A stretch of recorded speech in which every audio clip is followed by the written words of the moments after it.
Hello, and welcome to Trench Talk with me, Xander. And me, James. And our special guest, Dr Nick Thorpe. Hello. Hello there. Hello. I think the best way to get started, the same way as last week, is to ask you what got you into archaeology. Well, I think it's primarily, as I guess many people would say, through my parents.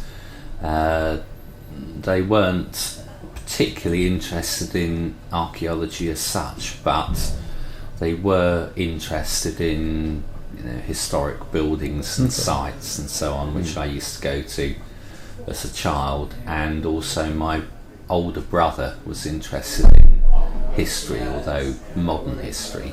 So, was it just sort of general sites, natural heritage, national trust kind of things, English heritage? Yes, and also I think going on walks when on holiday and that sort of thing. Particularly they used to go to Newquay in Cornwall a lot, and you can walk to the site of an Iron Age promontory fort and pass some round barrows, which are still fairly visible in the landscape. So I think I was used to seeing things in the landscape, at least at a relatively early age. So it was the physical aspect of the subject that sort of drew you in, the fact that you can see these things in the landscape. Well, I suppose it was seeing them, and also the difficulty of seeing them sometimes, or in the case of the Bronze Age barrows on the seafront, there's a field called Barrow Fields, and there clearly used to be a lot more barrows, but you can only really see a couple of them. So I suppose it was that mixture of things you could see and things which were no longer visible but had been there. So from seeing all these prehistoric monuments in the landscape from very young, would you say that would be your favourite period? Well, I think I was interested in the Roman period when I was at university. Before I went to university, but then I became much more interested in prehistory while I was there. I think partly because I hadn't read much about prehistory before I did my archaeology degree, and also I think partly because the teaching of the prehistory was more engaging than the Roman period. The Roman staff were very good, but I think it because I knew something about it, and whereas I didn't know much about the prehistory, that perhaps made it more interesting because it was so new. It lured you in more, maybe. Yes. So would you say you had a good university experience, undergrad? Yeah, I enjoyed my time. I did archaeology at Reading. It was quite different to the situation nowadays, I suppose, in that there must have been about 20 of us doing the degree, and in the first year they had a system which I don't believe they have anymore, where you had to do 3 courses in your first year, even if you were doing a single honours subject. So you didn't get much of your chosen subject in year 1, which I think, and that was certainly problematic for some people. One person in particular who failed one of their other subjects and then couldn't go on to so although they hadn't come to do that because they failed it, they couldn't continue.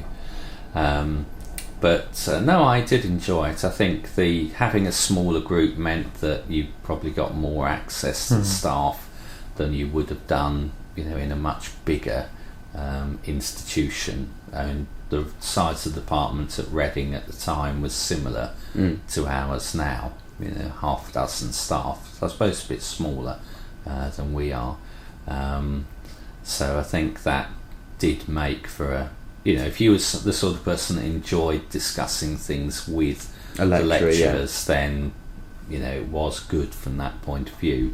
If you were the kind of person that wanted to, or didn't really enjoy having a kind of playing a public part in things, then it was probably more difficult, I imagine, because it was more difficult to you can't hide within the body of students. Yes. Yeah. So what did you do your dissertation on? I did my dissertation on astronomy in the ethnographic record. Okay. So it kind of started from the fact that at the time, well, and before that, there'd been a lot of discussion about astronomy at Stonehenge and other stone and timber monuments in Britain, and it seemed to me there wasn't much that had actually been done to pull together what we knew about the kind of astronomy people actually did in the relatively recent past. And also I think it was reaction against the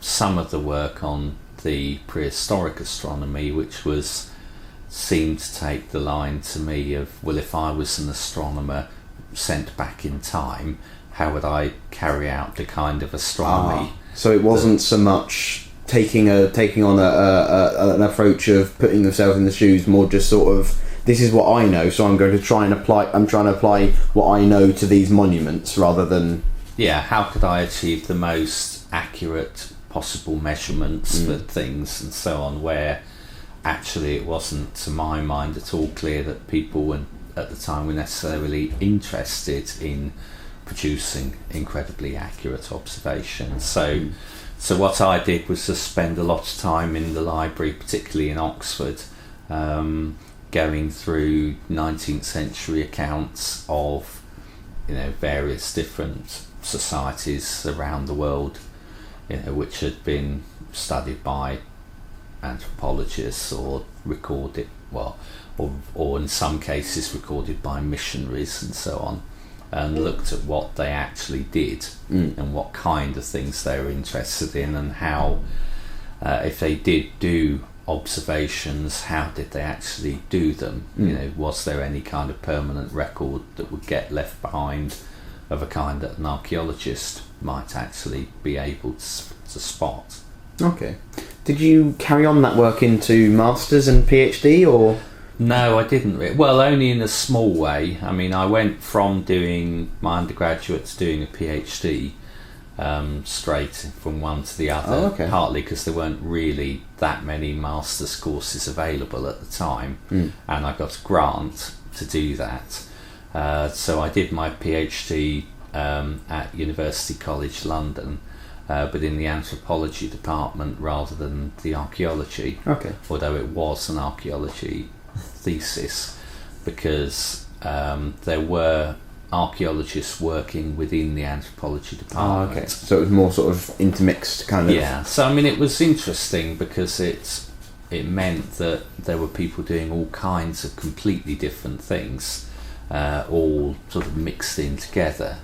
And particularly I found it interesting, well, the difficulty, I suppose, of it stimulating, in the sense that trying to talk to other research students or give papers and so on to an audience which was primarily used to thinking in terms of actually asking people, what do you believe about religion or ritual or power or something, rather than what material remains might there be that might tell you something about this, I think was good, having to explain yourself in that way.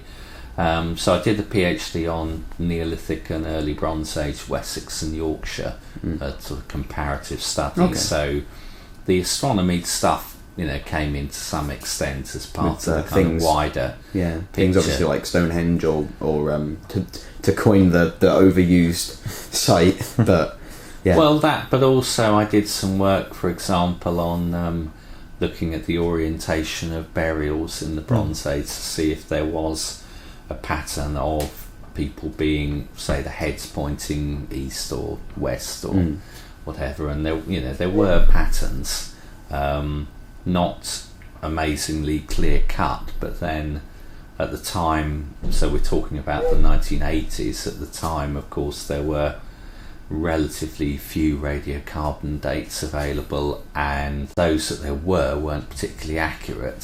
So, of course, you were looking at trying to see a pattern in things that you knew must have be spread over hundreds, if not 1,000 years, and so, of course, any pattern you're going to find is likely to be somewhat smeary. Yeah, a bit sporadic. Not that clear, yeah. So what brought you to become a lecturer at Winchester? After I did while I was doing my PhD and after I did some teaching at UCL, I did some teaching in Denmark, so I did a lecturing exchange and taught at Aarhus for a while in Jutland, and then I did some teaching for a year at Liverpool, where I just turned up on the doorstep and went to see the head of department and said, have you got any work? And they said, well, yes, you could replace this person for a year who's just gone on leave. So I did that for a year, and that was, I'm sure, helpful because it meant that I had then done teaching in 3 different places rather than sort of everything in one place, and then applied for the job here. Got it, and what year was that? That was just to date you. Mid 1990, 96 I think it was. Okay. And that marked a significant break in the department, appointing me because I was the first prehistorian appointed to a job. So previously, archaeology had grown out of the history department, and so until I was appointed, there wasn't any single honours history because single honours archaeology, because you could only offer the later periods. Okay. And so prehistory is part of the sort of national, you need to do this kind of guidelines. Yes, it's part of the benchmarks and what you have to cover, and obviously it would be, if you just called a degree BA Archaeology, then you would expect to be doing some prehistory as part of that, obviously. Okay. You'd have to say if it didn't really, well, I think it would be misleading not to tell people that it didn't include the first few million years of archaeology. Exactly. So I got that job, and then sort of stayed ever since, and obviously the department's grown, and in terms of numbers and staff, student kinds of courses we do and so on, which I think is diversified quite a bit. Yes, which I think is good from the staff side, although diversification has its problems in terms of, particularly now as head of department, having to ensure that all the elements actually fit together and we don't end up with people too highly specialised. Stretched. Well, it's more the other way around. Don't get too stretched of providing teaching for classics and geography and different master's courses and several undergraduate courses and so on, and that you don't, you can actually balance those things, is difficult. But on the other hand, I think if you had simply done the same thing for 20 years, then I think you would think, well, it's time for a change. Exactly, yeah. Is there quite a high contrast between teaching here and teaching in Denmark? Were you teaching in English there, or? In English, yes. Okay. I had a very good audience. It was odd, certainly from a British perspective. I had a very good audience. I had quite a few of the staff came. It was mostly staff, research students, and the people who ran the museum there, which is one of the top 2 museums for archaeology in Denmark, is based there as well.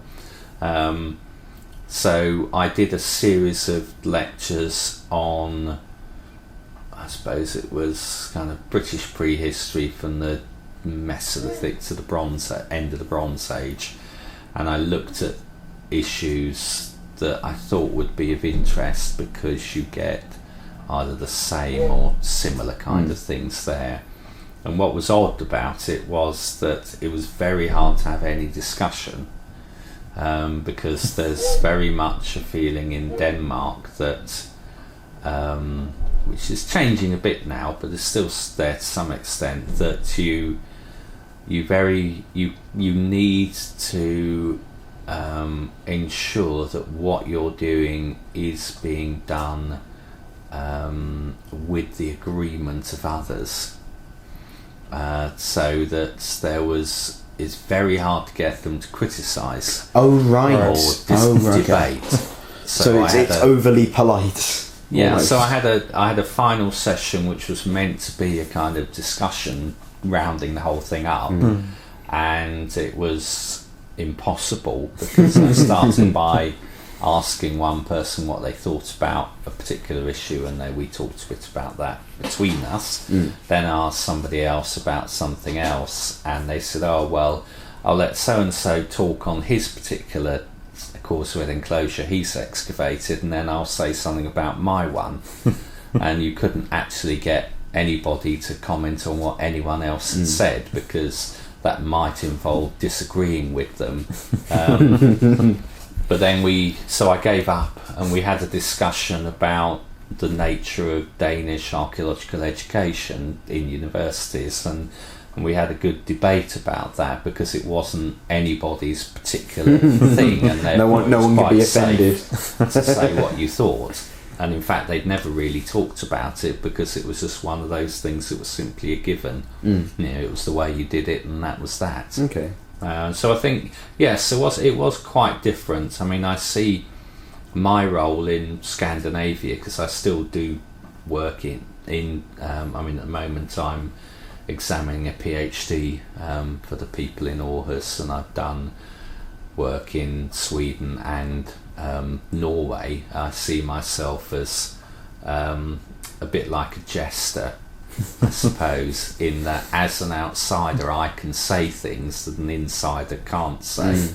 I can say, and you can get away with it too. Don't that I'm simply not at all convinced by this particular argument, or the evidence simply isn't there as far as I'm concerned, or a previous generation's work really wasn't very good. Whereas it's extremely difficult there, A, because of the kind of national character, as it were, but B, because it's such a small world. There's only 3 universities teaching archaeology, and one of those is on a pretty small scale, really. So it's everyone knows each other, of course, and at a personal level, where you wouldn't necessarily say, well, you wouldn't say that in Britain, of course, with more like 50 universities doing archaeology in some form or other. It'd be very difficult to know everybody, of course. Exactly, yeah. So there you're talking about a couple of dozen people really defining the field. So it's not surprising that people are perhaps more reluctant to rock the boat, maybe. So I think it can be quite helpful for them when people come in from outside to be able to give them that, say things that they wouldn't be able to say themselves. Fantastic. So that's how the teaching differs. Is the digging any different? Because I know in various different parts of the world, generally based on the geology or the soil type, you've got different styles of digging. For example, in the Netherlands, it's all with shovels which are sharpened because of the sand and the clay. How different is digging in Denmark to Britain? Because I know that you've done a few. It's different in 2 major ways, really. I mean, in terms of things like the geology, it depends where you are, but they generally tend to adopt a similar system to the Dutch, of having a kind of planum system where you're doing stuff by levels, and as opposed to, although they do say number features and so on, it's not. So if you're excavating a barrow, which I've done quite a few of there, they'll often do a kind of recording based on levels, but then do a drawing which is more like a kind of natural drawing of what you can see, rather than here where you would be trying to identify context as you go. And that's causes some difficulties when you're working on an international project, which the main field work I've done there was a Danish British American project, and so of course everybody's and then also Swedes and Russians got involved later, and of course everyone's got rather different opinion on the way to do things. So you have to agree on the way of doing it, and of course essentially, you're really morally obliged to agree on something which is pretty close to the Danish system, because apart from anything else, the way it works there is you have to do everything through a museum. There's no such thing really as independent kind of research projects. It's all got to be approved by the local museum, who is then responsible for the record keeping and so on. So they want it done in their way. Yeah, it's easier for them, obviously, if it's done in something at least pretty close to their way. But the other big difference is at the normal commercial level there, because we did a number of projects where we did excavations alongside commercial work. So they would do something, we would come in and extend what they were doing. Is that it's done on a very, it's very small scale in terms of staff, and B, it's very hierarchical, much more so than here. So you might have a fairly big site being looked at by 4 people actually on a day-to-day basis. Okay. You would have the digger driver, you would have the digger, you'd have the shoveler, who's the digger driver's mate, who works with him, and he would be the one with a shovel going along and cleaning the features and sticking labels in them.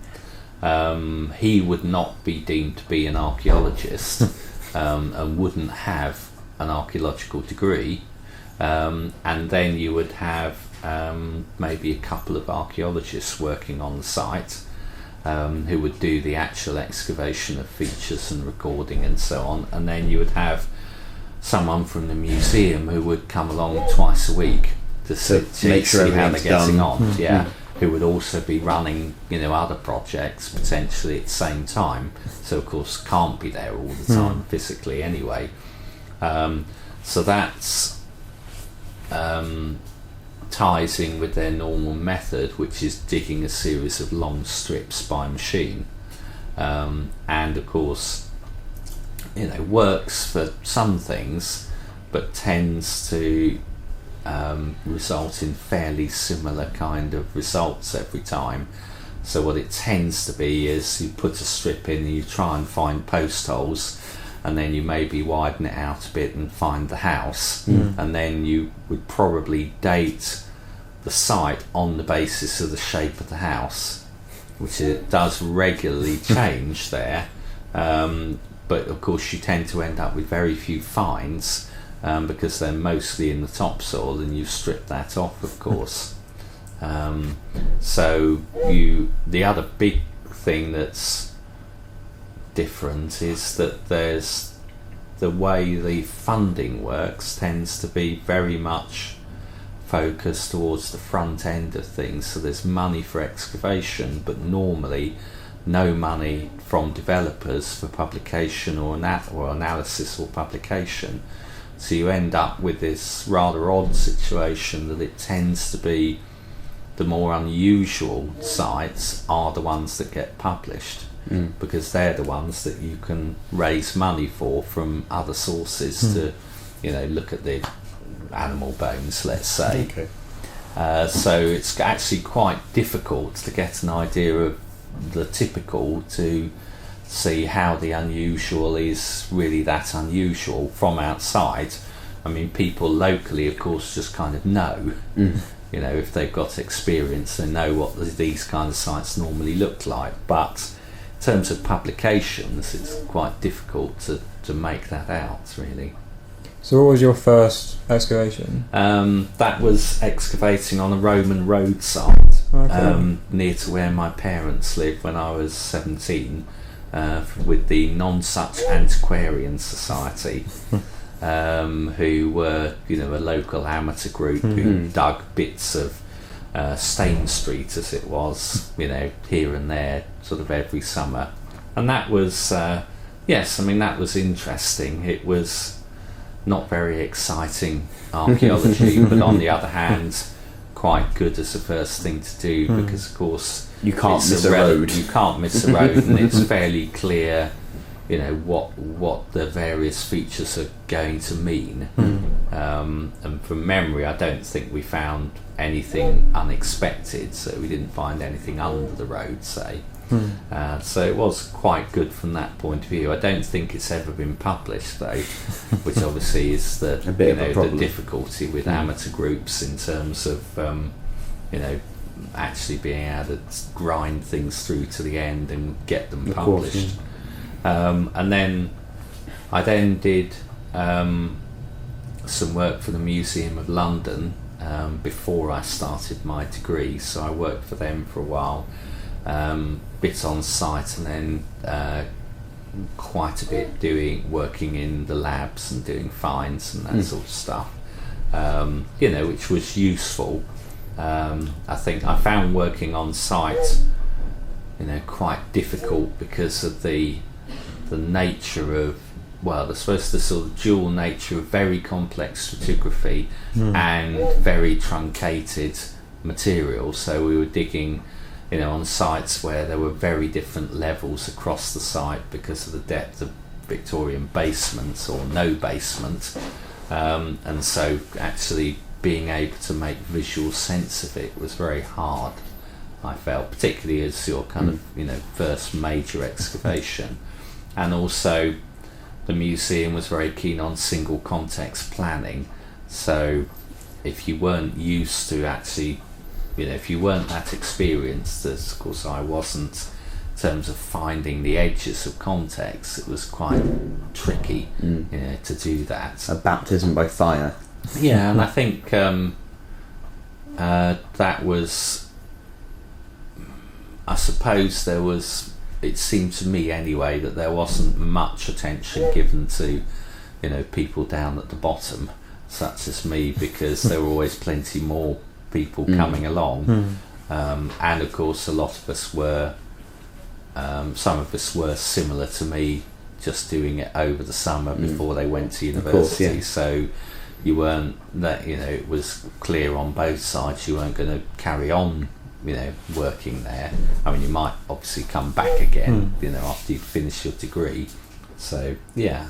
Do you feel like that kind of introduction to digging, the relatively, I don't want to say informal, but the relatively informal dig, your first dig on the road, and then a highly complex, very structured dig as your second. Do you feel like that was a sort of a good way, because it eases you in and then throws you in the deep end, or do you kind of wish that your first digging experience had been a proper university-led training excavation, like the majority of Winchester students? Well, I think it would have been easier, certainly, because the road excavation, as far as I can remember, there was very little training at all.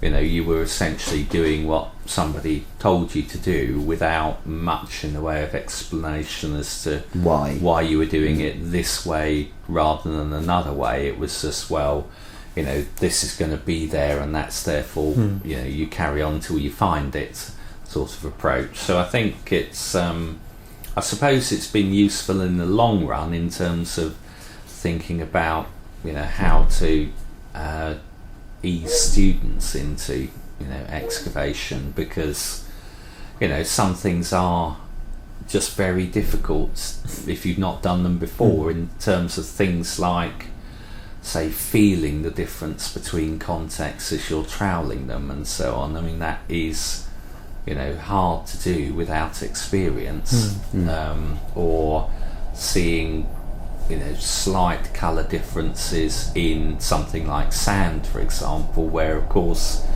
there are no clear edges to anything. I can completely agree with you that sand is a bugger. So I think it's you just have to get used to it, of course, and realise that you can't draw nice, you can draw nice clear lines on things, but they are inevitably will be arbitrary and may need to be rethought at some future point. But you need to, obviously you have to make some decisions at some point, otherwise you just simply dig one grain of sand at a time and never get anywhere really. So, based on that, would you say you prefer the analysis that comes after excavation as opposed to the excavation? Well, I suppose, in academic terms, a lot of the stuff I enjoy the most is more is putting things together as a synthesis, but that's often looking at all sorts of stuff other people have done as well. So that's a different kind of thing, really. I do enjoy the excavation most of the time.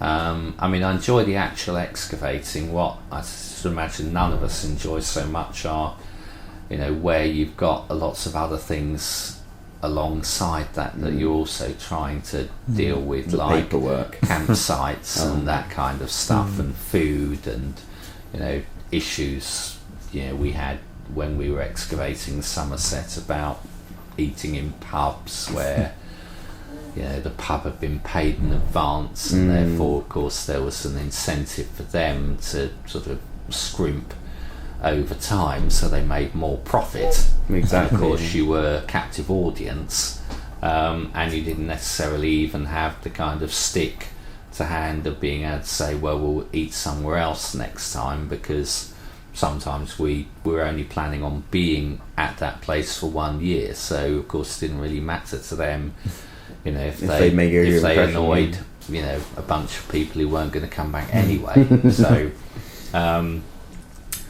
So I think, yes, and that side of things is trying to do that at the same time as thinking about the excavation, I think is tricky. And I suppose the other tricky thing about the excavation side is, depending of course on site, can be just the sheer number of people to try and make sure doing something that's A, useful for them, and B, useful for the site, and how to try and ensure some sort of equity of experience. Of course, and how, of course, but at the same time, of course, having the responsibility to the archaeology, in the sense of, in an ideal world, from the archaeological point of view, you would keep people doing the same things all the time because they know what they're doing and so on. But on the other hand, from the training point of view, you want people to do a range of things. So you want to move people around, and of course you don't want people to get stuck on doing something that's, cleaning a wall for 2 weeks or something, let's say, which needs doing, of course. Exactly, but it's cleaning it's a wall for 2 weeks. Well, I think, unfortunately, experience has shown it's very hard to get over to people the point that if they do something efficiently and quickly, they'll then get on to doing something else. Instead, it's too easy for people to see it as punishment duty and therefore do it very badly, which of course means it takes longer. So or you end up rewarding people who've not done something well by getting them to do something more interesting and putting someone else on it. But so I think there are those aspects that are tricky. The people do ask whether you miss the actual digging things yourself. I do some things myself. I try and do the boring things quite often, and like cleaning walls and so on. But the advantage, of course, of being in charge of the excavation or the project or whatever is that, of course, in a sense, everything that's found is you found it, in a sense. At the end of the day, have decided to excavate here rather than there, or put a trench here, in this place rather than that place, and so on. So, the actual physical finding of it is, not so important as the fact that it's been found. I'm going to end up sounding like a complete layman here, but from what you just said there, what has been the best thing you've ever found to ask the annoying question everyone gets asked? Well, there's two things, I suppose. Well, no, three. three I'd want to mention. Are these things that you've personally found, or that that Dr Nick Thorpe found at the site? I suppose 1.5. I mean, one of the most interesting things I've been involved in the finding of, which was one of those, I suppose, examples where you'd say you have a kind of feeling of a connection with, people, in this case from the Bronze Age, was when we were excavating a house on sand in Denmark. Was one of the others excavating what we thought was a little stake hole. So it was kind of just I suppose a fist-sized brown splodge outside the building, so you could see where the building was from the post holes and so on. And as they excavated it, it became apparent that it got bigger as you went down. Oh, right. And what it looked like it was somebody had pressed a bag probably into the ground, and in that bag were, I forget how many now, but several dozen pieces of unworked amber. Oh, wow. Which would have been found on the coast just a few miles from where we were digging. So you could just imagine somebody, 3,500 years ago, hiding their bag of amber, and then for whatever reason never getting back there again. So I think that was a sort of nice, we all felt that was a really nice kind of personal connection, as it were.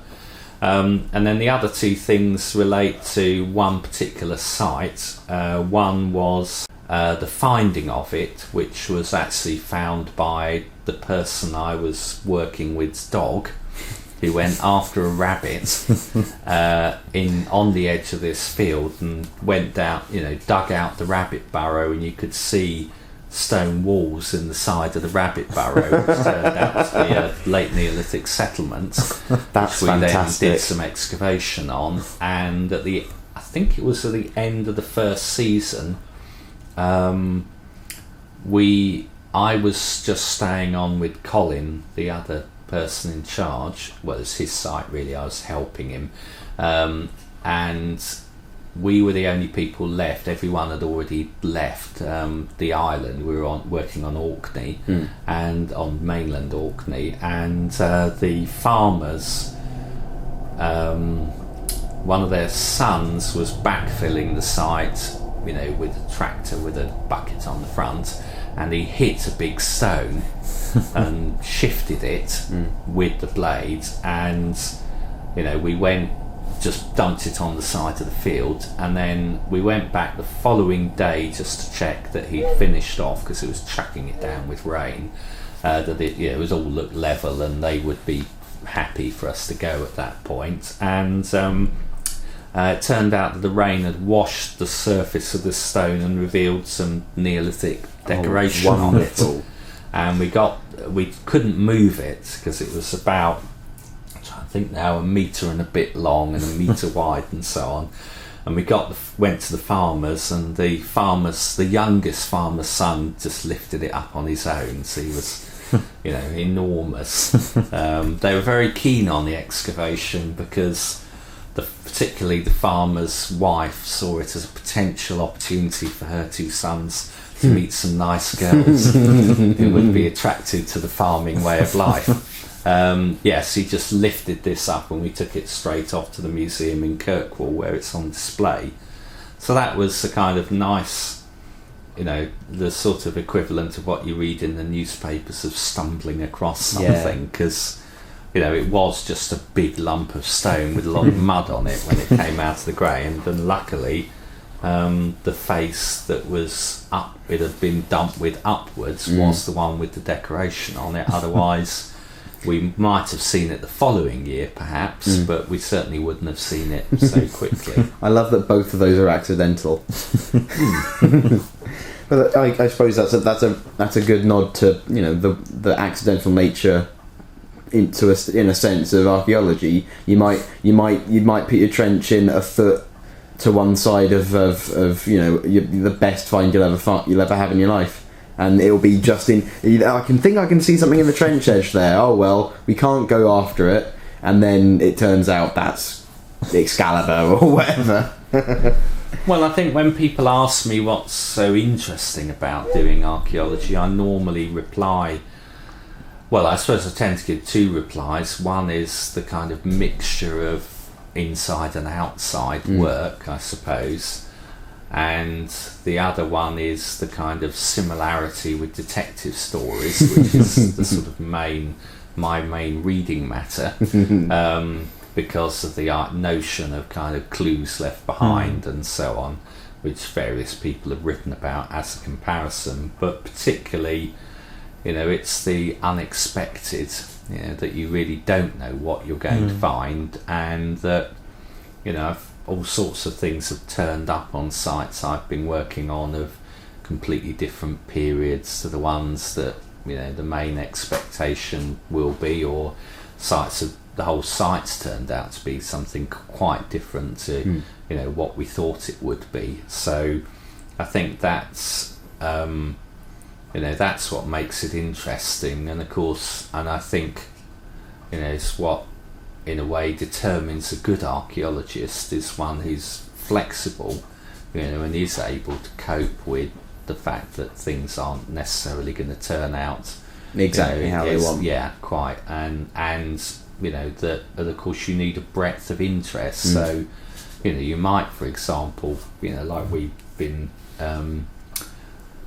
at the Leper Hospital site. I mean, I've been excavating Saxon ditches, in one season, and World War One cinema in another season, and 17th century prisoner of war camp in another. So I think you do need a breadth of interest, to my mind anyway, to take it just beyond the kind of purely technical challenge of figuring out, what the stratigraphy means and so on, which is interesting in itself. But I think, for me anyway, it's the kind of making sense of it, of course, as a whole is sort of more interesting. Okay. Have you got a most memorable moment throughout your entire career? Oh yeah, like getting your PhD. Yes, possibly even a bit of research that came out that you particularly. Yeah, I suppose. Well, I guess probably. I mean, publishing my first book, obviously, that's always, something memorable. I suppose. I guess giving my first conference paper, which I gave when I was an undergraduate, which was on the astronomy stuff. So I actually published an article before I'd finished writing the dissertation. I did that in December of my third year. So that was that was certainly memorable. And I guess things like working abroad. I think just the kind of the first time I was struck by how, I think particularly working in Denmark, struck by how different somewhere that you think is going to be very similar actually has turned out to be. What you think is superficially pretty similar, is really quite different. The way that sort of things are done, and just the sort of basic social understanding that kind of underlies the way that archaeology is done there is quite different, I think. And I suppose other than that, things like debates at conferences, and the first time I've had real arguments with people or really been attacked by people, and had to sort of defend what I was saying. So I think I suppose it's probably lots of memories really, rather than say one specific one kind of eureka point. I suppose. It's a happy collection. Yeah. Which I guess I think having lots of memories rather than the one that stands out is often it's a nicer way of thinking. I think I like that. I feel like we've been very academic. No, there's one more academic question we got to ask. What? If Oh right, yeah. Like a dream site that you could work on in the future, or you could have worked on, say Stonehenge. Well, I suppose. Well, I guess two things. I mean, one I guess would be Darrington Walls, the and the houses that have been found underneath the bank of the Henge. And I did dig there for a couple of days, but it would have been nice to do some more because they were so interesting and unexpected.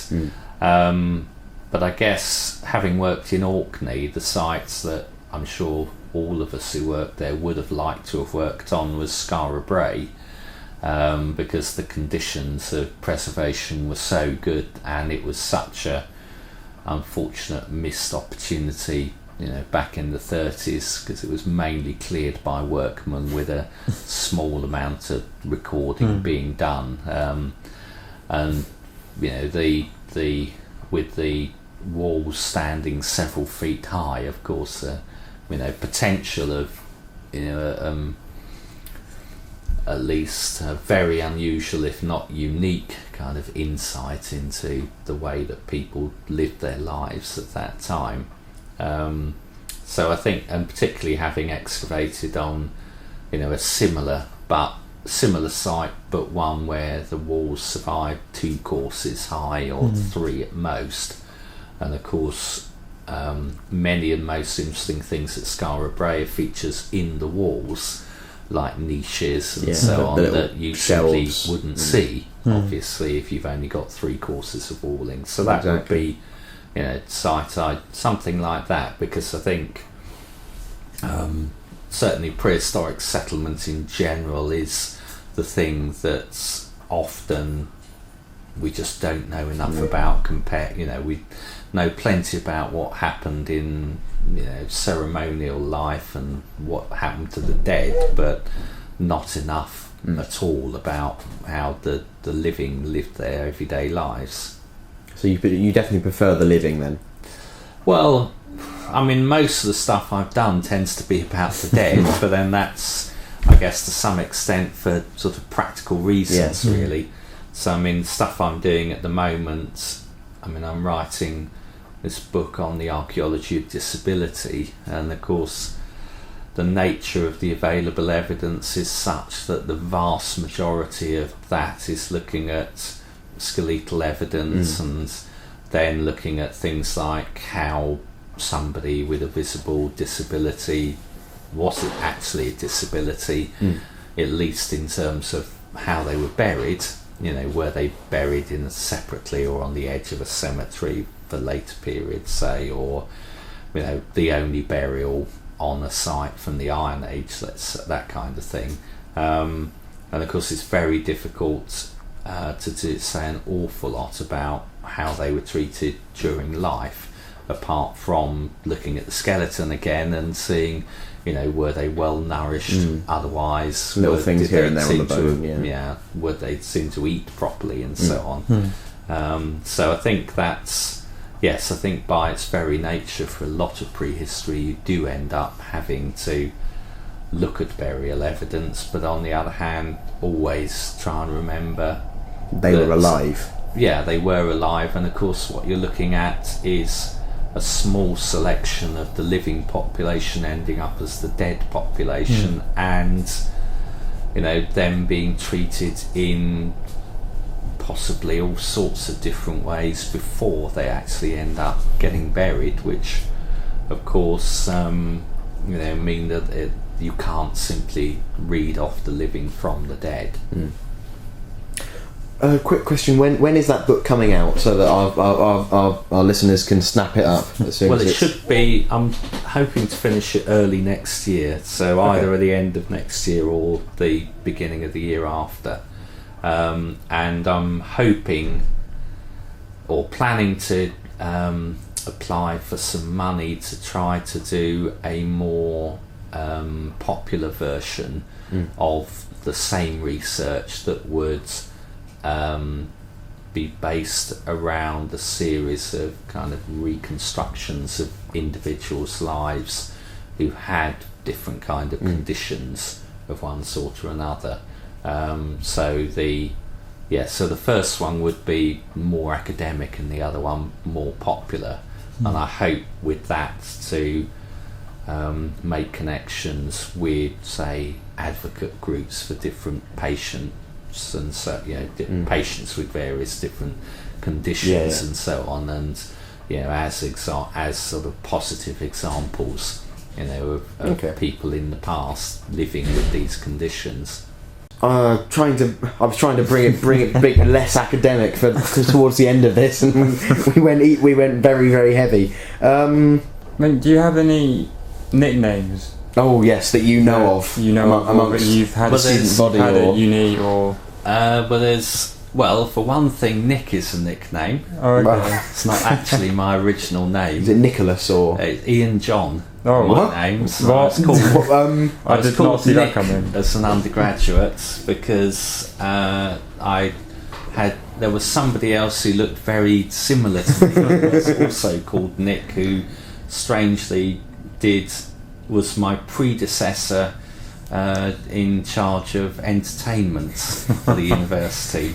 So that's where that came from. And then more recently... So it's like Dave. It's like John is Dave. Oh, yeah. So, which of course confused my parents greatly, as you can imagine. And it's now so hard to remember my original name in a way, I have to remember when I'm doing things like, say, signing people's passport applications and that sort of thing. But you put down Nick on academic papers. Yeah, I put myself down as IJN often. I think because otherwise it's confusing for people who know me to realise it is that same person. And then the Emperor of Archaeology. Yeah. I'm glad that you've heard that one. And then the Kaiser is the other one. When I was digging in the Lake District, we had our own football team where we used to play the locals every year, and we were DWA, which was Diggers with Attitude. And so we all had to have nicknames, and since I played in central defence, I was called the Kaiser because that was Beckenbauer, the German footballer's nickname. So, and of course I was leading the excavation, so it's kind of a double application, I suppose.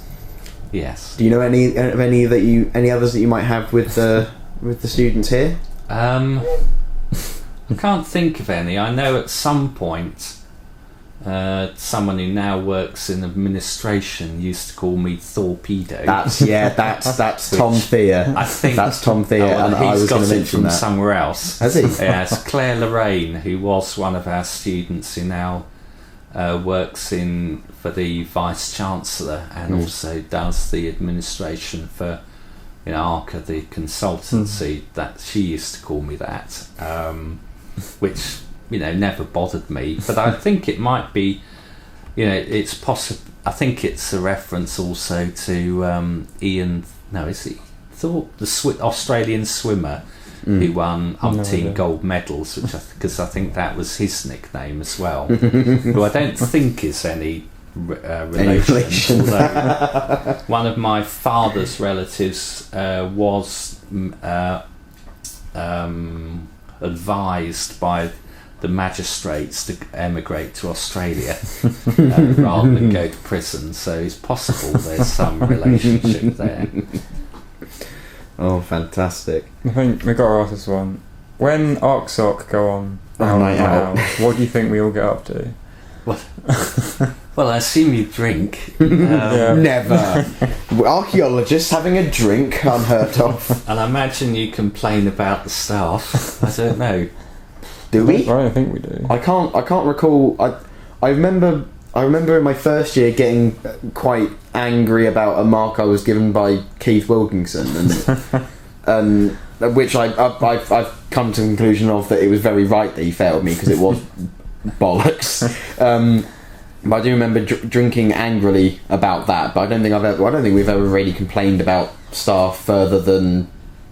I think there was a lot of complaint about the dig time, but obviously that was nothing towards the end of second year. But I don't. Obviously, that was nothing to do particularly with staff for anything like that. What about? I don't know. I'd imagine I would guess you might do things like compare markers, maybe. We do Who that. you think is an easier marker I than think someone else? Keith, I think, is the kind of harsh marker. He's out of Satan. everyone. Yeah. Simon, it all depends on whether he likes you. I think. I think you're quite a fair marker. Right. Yeah. I don't think Well, you I overmark hope or I'm undermark. I mean, certainly that's the aim, obviously, to be fair. I mean, I do think. I mean, of course, we don't have the system that lots of other places have of anonymous marking in the same kind of way, because I think partly, I mean, I think it would be rather bogus here when you have something like, a sheet that I get people to sign up as to which essay they're doing, and then I know, clearly I'm going to know within a small number of people whose work I'm marking I mean, anyway. we've all got similar styles anyway. We've all got our own styles, rather. Yeah, once yes, I mean, you will recognise similarities between people's, essays. The same person writes for different things and so on. So I think it's, and I also think it's a particular problem where we used to have people with, say, dyslexia. They would have stickers on them. So, on their work, not the person, and of course, therefore, I'm just imagining like a Star of David, but all squiggly because of the bad hand-eye coordination. but of course, it meant that in that case, you would know immediately who that one person was. If there was only one in there. And so the idea that you would one person because of a recognised disability would be the one person picked out seemed to me to be particularly unreasonable. Single the weak ones out. So so I think decrees the Kaiser. But other than that, I don't know what you might talk about apart from what you might do in the future or what plans you might have. I think you've got it quite sharply on the head. I think. I know you moan a lot about Alan Ditchmarsh. God forbid. That's recently, yes. Yeah. In the last week or so, I've been very irritated by his existence. But oh, he might watch this. I sincerely doubt that he will. If you're listening, Alan Titchmarsh, I hate you. You can't have that. I'm probably going to get expelled. So you're talking on from a sort of a night out kind of atmosphere. What is your favourite alcoholic drink? Generally bitter of various kinds, although I do like Belgian lager. Okay. Having went to Brussels for a weekend with my wife, a couple of years ago, and Keith recommended a bar that we should go to, which is one of those ones with 150 types of there's beer. a special name for that kind of. There was one in Devonshire when I went to the Netherlands, and all the different kind of sizes and shapes of glasses. Yeah, that I you know have exactly to what you mean, different beers and different things that you have to eat with the different beers and so on. And that was good. So I liked that. But other than that, whiskey. Oh really? I like, because the first date I had with my wife was a mixture of going to look at an archaeological site and going on a tour of a distillery. When we were on Orkney, we went to the Highland Park distillery, which was relatively cheap to go round at the time, and you did get free whiskey. So, and there wasn't a great deal else to do really. I mean, it's a barren island. Yeah, I mean, we didn't have any transport of our own, so and there's not a great deal of public transport there. So yes, I like whiskey and I like beer. Okay, that's good couple of choices. No one said cider yet. No one said cider. What out of the two people we've spoken to? You never know. I'm hoping some of the others do drink cider, so well, I mean, I assume they drink it because they like it. Do you like Guinness? Yes and no. Oh, okay. I mean, I do quite like Guinness, but I do always feel having had Guinness in Dublin that it just tastes much better. A lot of it people have said that. doesn't seem generally to travel that well. Because they have a blue label Guinness over there. That is actually quite conveniently we're very close to our we've got to sort of close this up, but I've decided that we're going to ask this at the end of every podcast. I guess I'm stealing it from the Yogscast, but I'm going to do it anyway. I'm asking this question to you. You know, what is your favourite type of pie? But we've got to try and guess what that might be. So have a quick think. What do you think, James? Have a bit of a thought out loud. A very kind of sweet pie. Oh really? You're going sweet?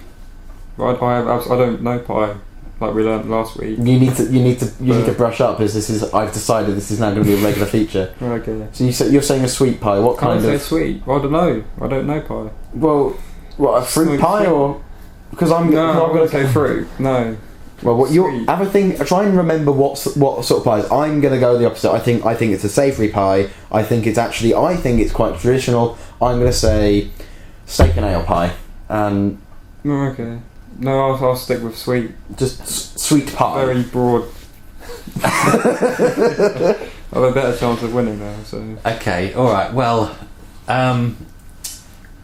I suppose it's a point for sweet or savoury, and then another point for being specific. All right, I'll go with apple pie. Oh bugger! Well, you were wrong. You didn't think it was fruity. The reason for that is because we have an apple tree and we eat the apples in apple pies.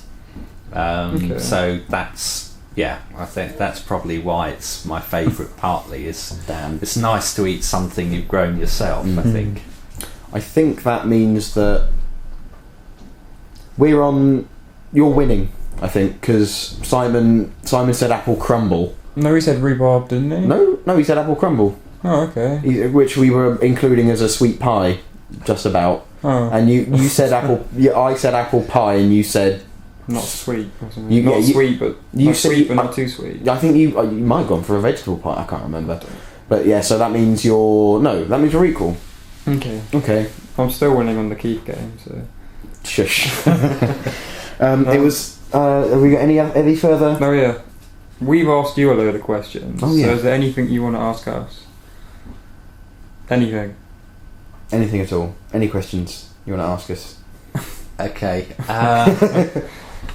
What's your plan with these then? Because actually you didn't tell me. Oh, right. Simon said he wants to put them up on the Lulling network. What he wants to try and get them up there. And we were going to put them up on like YouTube. Yeah, there is a YouTube channel which I'm hoping that you are listening to this on now, faithful viewers, whenever this gets uploaded. It's going to be uploaded onto a YouTube channel which I've made which is called Trench Talk. And we're going to share it with the ArcSoc page. I'm thinking to try and see if we can get it on either the Freshers page or basically we're just going to spam it into social media and try and get this. What about iTunes? Can people upload stuff? Or you might have to pay. We might have to pay for hosting, but I'm not 100% sure. I was going to look into that. Beth knows more about that kind of thing. You know, she's the one doing all the editing for us. Right. And I think she knows how to get it up onto iTunes. I'm hoping so. Because there's a lot of free content of, kind of similar sorts of things, where things were, programs where people talk about books and that sort of stuff. So, I mean, I don't know. I'll look into it. I've never looked at the whatever part of the site you'd need to look at to tell you what you've actually got to do to upload things. If it does cost, but it's cheap, we'll probably end up there. Oh well, I mean, yeah. If it's cheap enough that if it's like 10p per episode, I'll just of course I'll front that. If it's like £1 per episode to upload it, I might. We can always go 50-50. Well, we could go 50-50. Yeah. I was always if it's a bit more than that, I and we really want it on iTunes. I was considering kowtowing before you and asking if the archaeology department could could spare a few quid to I'm sure we could fund it onto iTunes, but yes, obviously that depends on how much it is and whatnot. I mean, I don't. Yes, I mean that may be. I don't know whether they just host free content for free because it perhaps attracts people to look at the site who then buy things, because there's no adverts as such on there. There are on the sides of free ones, I think. Not on iTunes. Yeah, not in the broadcast, but on the sides of the page. Because I remember in an episode of the Yog Pod they were complaining that they were, because they keep on, because it goes off by what you talk about in the thing, and because I kept on saying Jesus a lot in a kind of Jesus, Simon kind of way, they started getting Christian adverts up on the sides of the podcast page, because iTunes thought they were a preacher. Yeah, maybe that only happens when you reach a certain audience number. Possibly, I suppose.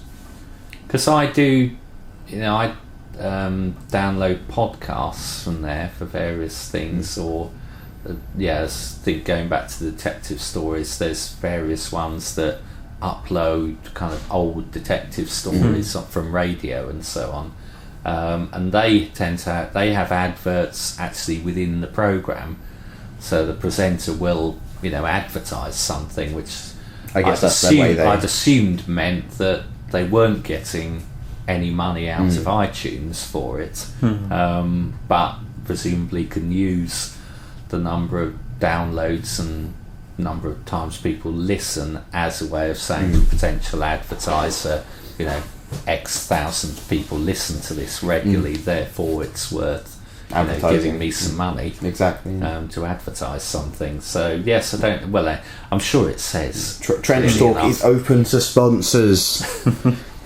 I think if we bring this in, I think a nice way to end is saying, because we didn't ask this at the beginning, what's your favourite archaeological tool? Oh yeah, and don't say students. Yeah, students is forbidden.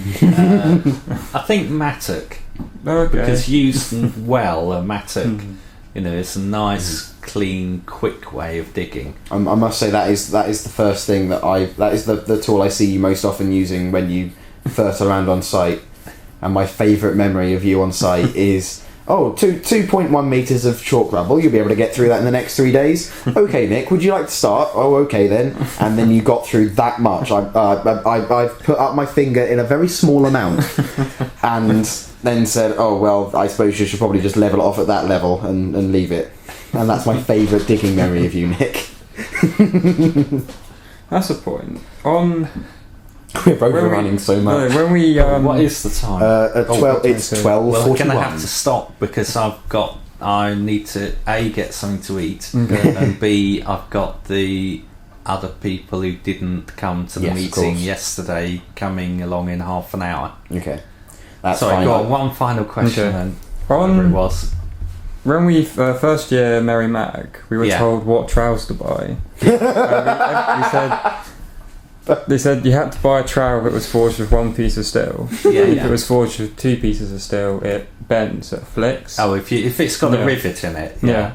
And when we all came on site, most of the students had the right kind of trowel, and most of the lecturers as well. But you had the one trowel that was forged with two pieces of steel. The one we were told not to buy. Yeah. I don't remember. I don't think it was mine. Oh, okay. Maybe that's your. I think your Simon did as well. Actually, Simon has got a really silly trowel. Yeah. He's I've got weird two handle thing. really large ones that presumably people just abandoned, and then I have got. Then I lost. That's right. I lost my normal one. Yes, that's right. I lost it when I was digging a long barrow. Go back there in 20 years' time. Oh, they had iron. Yes, my original one is of no use at all because it's sort of so long now, so you can't really do anything with it. So, but it's very hard to buy a 4-inch trowel now.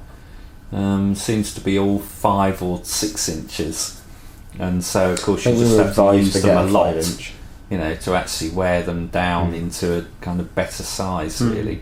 So that's I don't remember having a riveted one, but I might have done. Just because I've probably forgotten to bring one myself. Well, I used whatever was lying around in the box. I think that's. But then we don't use trowels much ourselves, of course, because we're so busy rushing around, Organising getting other people to do things that you don't really have a lot of time to dig yourself. And I mean, you can use those, but I think you need more experience to use a cheap trowel than you do to use a more expensive one, because you know how to use it without breaking it. Then I suppose. I think that we've reached a nice, comfortable, laughable ending. Right. Thank you very much, Okay, Dr. that's Nick. all right. Thank you. That's okay. So it's goodbye from me. Good luck with the editing. Thank you. It's not us that's editing it. We got a. It's Beth. Yeah. Yeah, we've pinched Norman. fresh. Oh no, she doesn't exist. It's the technical wizard. She'll have to edit that bit out then. Probably. Anyway, so thank you very much, Dr. Nick. Thank you. Well, no, it's not. It's Dr. Scott Ian or whatever it was he said. Ian John. So Dr. Ian. Thank you, Dr. Ian John Can we Thorpe. call you that from now on? Is that No. Well, you can, but No one will know. you'll get bored quite quickly of it, I imagine. But thank you very much. It's goodbye from me. It's goodbye from me. And goodbye from me. Thank you. Bye bye.